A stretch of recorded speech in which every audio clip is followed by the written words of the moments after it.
চলমান পরিস্থিতিতে সবাইকে শান্ত থাকার আহ্বান জানিয়েছেন প্রধান উপদেষ্টা ডক্টর মোহাম্মদ ইউনূস। সন্ধ্যায় বিএনপির সাথে বৈঠক শেষে এই কথা জানান প্রধান উপদেষ্টার প্রেস সেক্রেটারি শফিকুল আলম।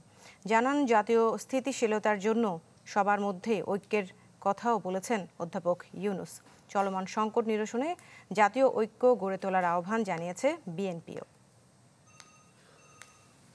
চলমান পরিস্থিতি নিয়ে প্রধান উপদেষ্টার সাথে বৈঠক করতে বুধবার সন্ধ্যায় বিএনপি মহাসচিব মির্জা ফখরুল ইসলাম আলমগীর সহ ৫ সদস্যের প্রতিনিধি দল যমুনায় যান। প্রায় ১ ঘন্টার বৈঠক শেষে গণমাধ্যমের সাথে কথা বলেন বিএনপি মহাসচিব। জানান, চলমান পরিস্থিতিতে সকল রাজনৈতিক দলের সাথে আলোচনা করে জাতীয় ঐক্য গড়ে তুলতে প্রধান উপদেষ্টার প্রতি আহ্বান জানিয়েছেন তারা। এই মুহূর্তে সবচেয়ে বড় প্রয়োজন হচ্ছে জাতীয় ঐক্য। আমাদের সামনে এখন অনেক বড় চ্যালেঞ্জ রয়েছে।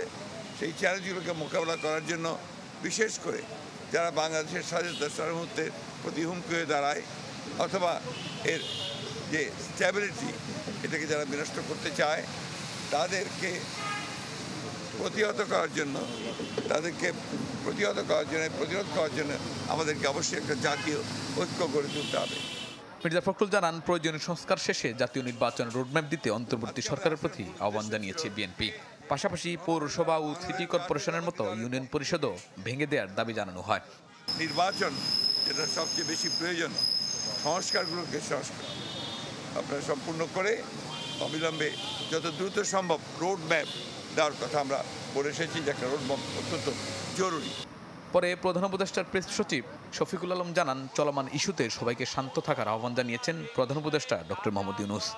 প্রধান উপদেষ্টা উনিও এই ন্যাশনাল ইউনিটির কথা বলেছেন, যে জাতির সমস্ত ইউনিটির ক্ষেত্রে, জাতির স্ট্যাবিলিটির ক্ষেত্রে উনি সবার মধ্যে ইউনিটির কথা বলেছেন।